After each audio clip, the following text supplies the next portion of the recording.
Malachor was already a graveyard, but this night, it learned a new name: Execution Ground. Ahsoka Tano stood over Darth Vader, her lungs burning, her hands shaking around two white blades. His mask was split, one yellow eye stared out, and for a heartbeat she saw Anakin hurt, trapped, and still dangerous. "Then you will die," Vader rasped. Hope asked her to stop. Justice demanded she end it. Ahsoka chose justice. She drove both sabers in. Armor gave way. Vader's breathing broke into a wet, choking rhythm, then stopped. The red glow of his weapon faded on the stone. The Force lurched, like a cable snapped across the galaxy. Ezra Bridger felt it through the walls. He ran back, too late, and froze at the sight. Ahsoka didn't look proud. She looked empty. Behind them, the Sith temple groaned as ancient engines woke, angry at blood spilled in its heart. Out in the stars, Emperor Palpatine rose from his throne. He did not shout. He smiled.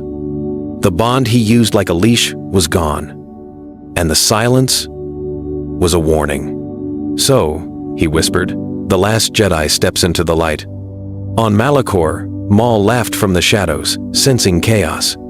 He tried to claim Ezra again, promising power and safety.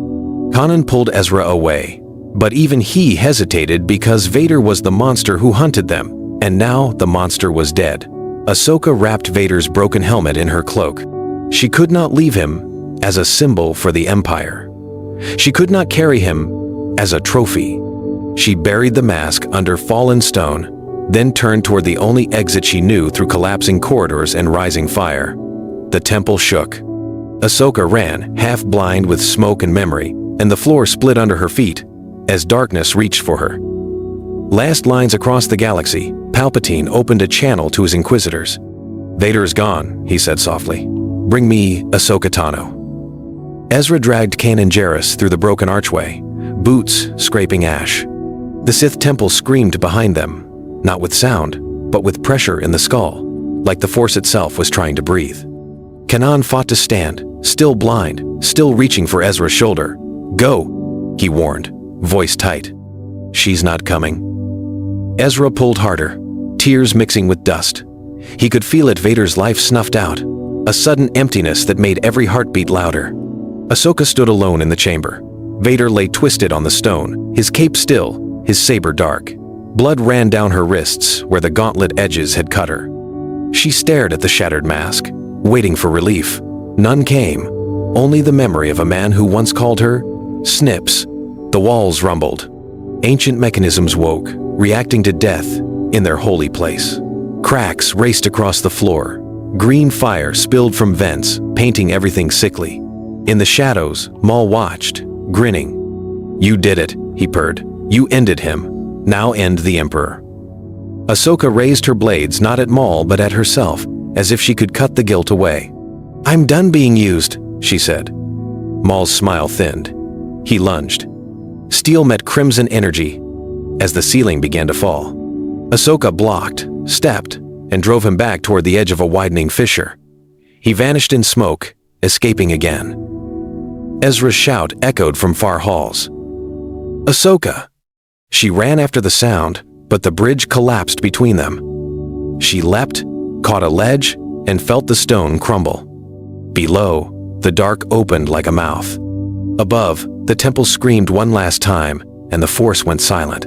Ahsoka hung there, alone. In the silence, she sensed a distant cold presence, turning its gaze toward Malachor at last. Last lines far across the stars, the Emperor smiled into the quiet. And on Malachor, Ahsoka's grip began to slip.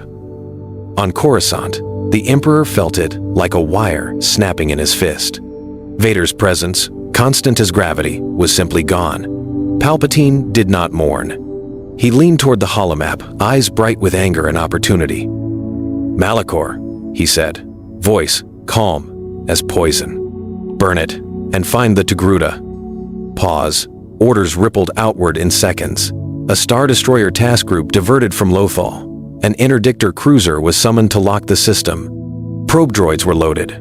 Purge troopers armed their electrostaves. The Inquisitorius received a single command: no trophies, no questions, only a body. In the ruins below, Ahsoka clung to a crumbling ledge. She hauled herself up, breath ragged, and limped through collapsing corridors. The temple fought her, every stepstone shifting, fire venting, ancient doors slamming shut like traps. She sensed Ezra and Kanan far away, fleeing, alive. Relief hit like a blade, then turned to dread. Palpatine was coming, and she had just announced herself to him. Overhead, the night sky split with engines. White search beams stabbed down through cloud and dust. TIE fighters screamed across the horizon, scanning for life signs. Ahsoka ducked behind broken pillars as a probe droid floated past, red eye sweeping. She held still, letting it drift on. Then, the first turbolaser bolts fell. The ground jumped. Towers shattered. Ahsoka ran, cloak snapping, toward a narrow crevice that led to open air. Behind her, Malachor began to die again. And in the burning sky, a shuttle descended, silent, precise, and carrying the Emperor's newest hunter. Somewhere beyond the bombardment, Ezra's ship called her name, but only static answered him in return. Ahsoka looked up, feeling the dark side tighten like a noose, and realized escape was no longer enough. She would have to disappear, or fight. Last lines. The shuttle's ramp lowered through smoke. A single figure stepped out, black-armored, unknown, yet the fear it carried felt exactly like Vader. Vader's death did not weaken the Empire. It sharpened it. Palpatine gathered the Inquisitors in a black chamber beneath the Imperial Palace. 7 lightsabers ignited at once, red rings in the dark. "Lord Vader was a fist," the Emperor said. "You will be my claws." Pause. He gave them new authority, command codes, fleets, and permission to kill anyone who slowed the hunt. Within days, rebel safe houses went silent. On Gerrel, a medical cell vanished after one wrong transmission. On Corellia, a slicer team was found chained to their own consoles, their hands burned.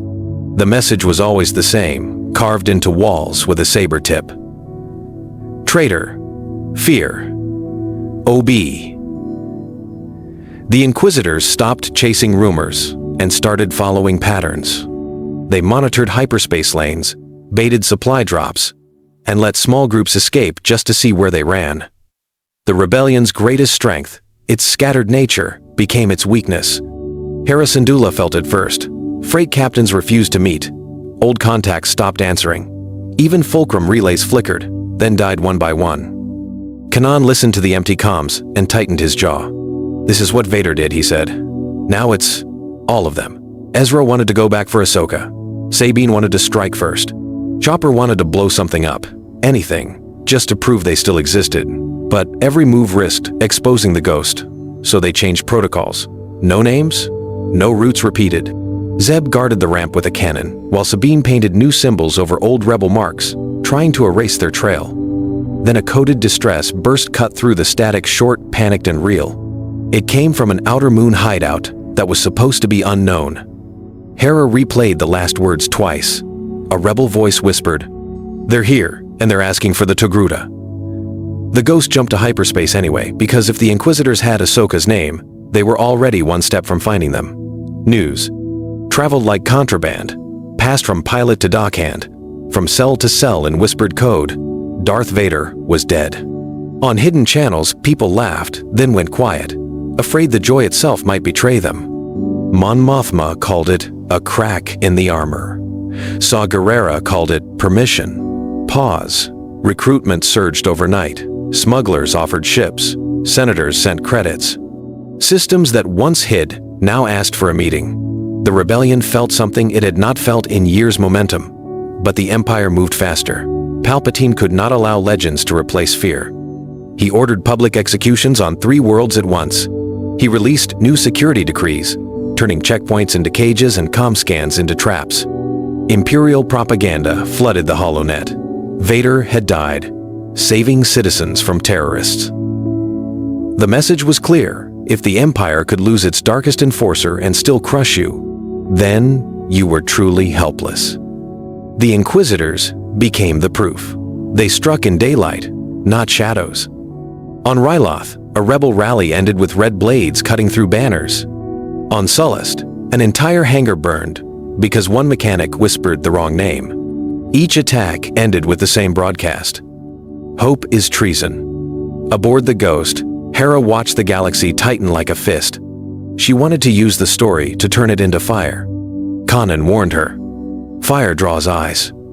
Ezra stared at the stars, thinking of Ahsoka, thinking of Vader, thinking of what victory costs. Then a courier droid arrived at a dead drop, dented and smoking.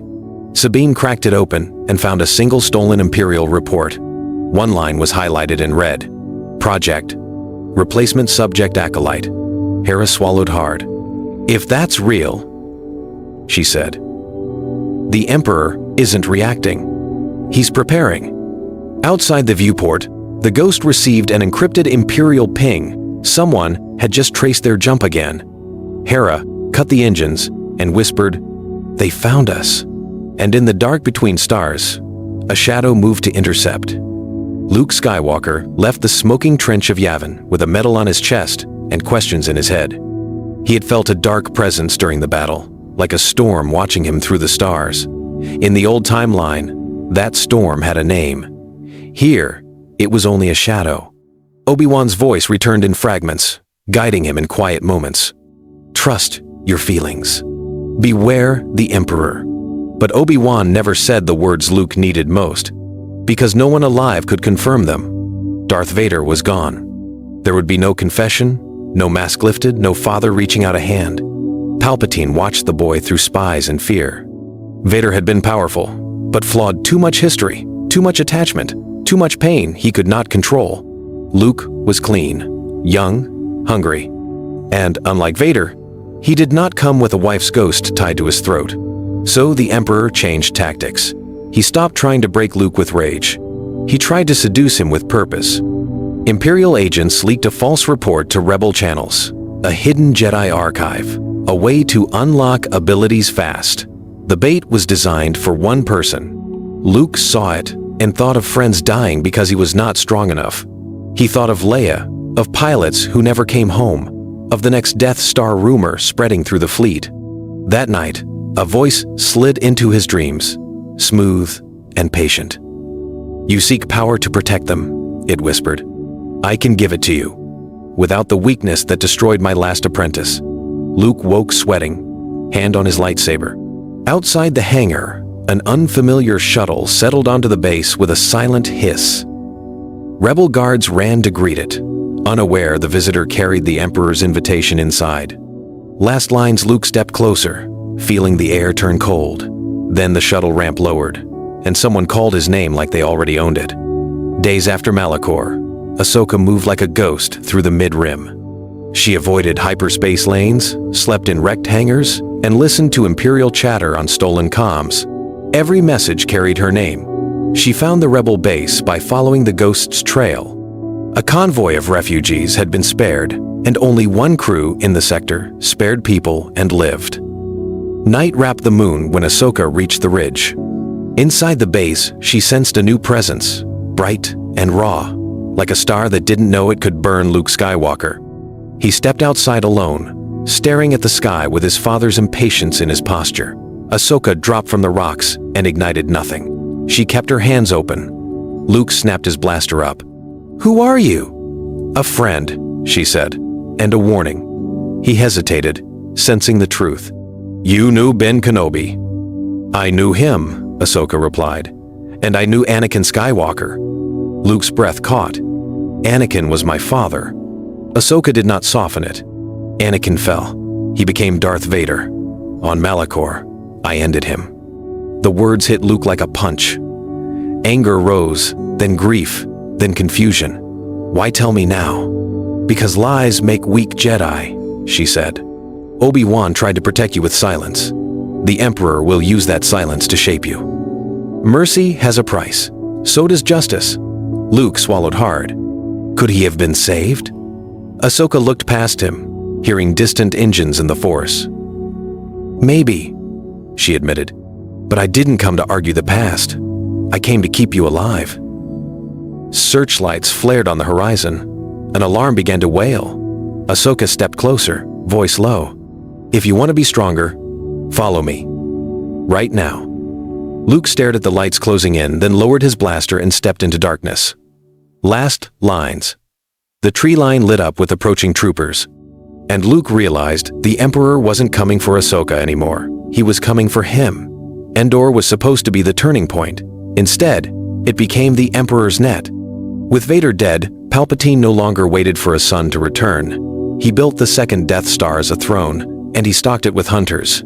2 Inquisitor cruisers hid beyond the moon. Stormtrooper legions rotated through the forest. The shield bunker was reinforced, mined, and watched by probe droids that never slept. The rebels still came. Mon Mothma could not waste the opening. Han led the strike team. Lando led the fleet. And Luke went with Ahsoka. Ahsoka refused to let Luke walk into the dark alone again. She wore no rank, only purpose. "We end this," she told him, "or it ends everyone." Luke nodded, but his eyes stayed on the sky, where the Death Star hung like a wound. Pause. On the ground, the trap snapped fast. Imperial scouts herded Han's team into kill zones. Ewoks fought, but the trees filled with blaster fire. The bunker doors sealed. Charges failed. Time bled away. Above, the rebel fleet arrived and found the shields still up. Then, interdictor fields flared. Star destroyers poured in from hyperspace like sharks. No surprise. No gap. Only a corridor of guns. Luke and Ahsoka reached the station through stolen codes, but Palpatine welcomed them anyway. The throne room doors opened on their own. The Emperor sat smiling, lightning crawling across his fingers. "You came for mercy," he said. "I offer certainty." A black-armored acolyte stepped from the shadows, igniting a crimson blade. Luke's hand tightened on his saber. Ahsoka moved in front of him. Palpatine's voice dropped to a whisper. "Strike me down, and take your place." In the battle outside, rebel ships began to burn. On Endor, Han's signal died, and Leia screamed into static. Luke lifted his blade, breathing hard, caught between rage and duty. Palpatine's lightning surged toward Ahsoka, first forcing Luke to decide in one heartbeat. Lightning exploded from Palpatine's hands, a white-blue river aimed at Ahsoka's heart. Luke moved on instinct. He threw up his saber, caught the storm, and the blade howled as the energy bent around it. The Emperor laughed. "Yes, defend her. Let your fear speak." Ahsoka staggered back, cloak smoking. She didn't beg Luke to calm down. She grabbed his sleeve and pulled him sideways. "Don't stand still," she warned. "He wants you rooted." The black-armored acolyte attacked, fast, trained, silent. Luke met the crimson blade and felt the difference. No hesitation, no conflict, just obedience. Ahsoka joined in, twin white sabers weaving, forcing the acolyte to retreat a step. Palpatine watched like a patient teacher. Outside, the battle worsened. The throne room windows showed rebel cruisers breaking apart, fires blooming in the void. Luke felt every death like a weight. Palpatine leaned forward. "In this," he said softly. "Kneel, and I will spare what remains." Luke's jaw tightened. "You can't be trusted." "Then test me," Palpatine hissed, and the lightning returned stronger. Luke's arms shook, his guard slipped. Ahsoka made a choice. She lunged past Luke and hurled one saber, not at Palpatine but at the acolyte's chest plate, shattering its control unit. The acolyte stumbled, sparks bursting, and for the first time, a human gasp escaped the mask. The Emperor's smile vanished. The air turned cold. "Interference," he snarled. Ahsoka fell to one knee, drained. Luke caught her, eyes burning. He looked at the acolyte, confused, half free, and then at the Emperor, still endless. Palpatine rose from the throne at last. "Very well," he said. "If you will not kneel, you will watch them die." He slammed his hands down, and the station's cannons realigned toward the rebel flagship. On Endor, the shield still held, and Han's team was trapped. Last lines of the Death Star's weapon systems began to charge. Ahsoka whispered, "Luke, if you hesitate now, everyone burns."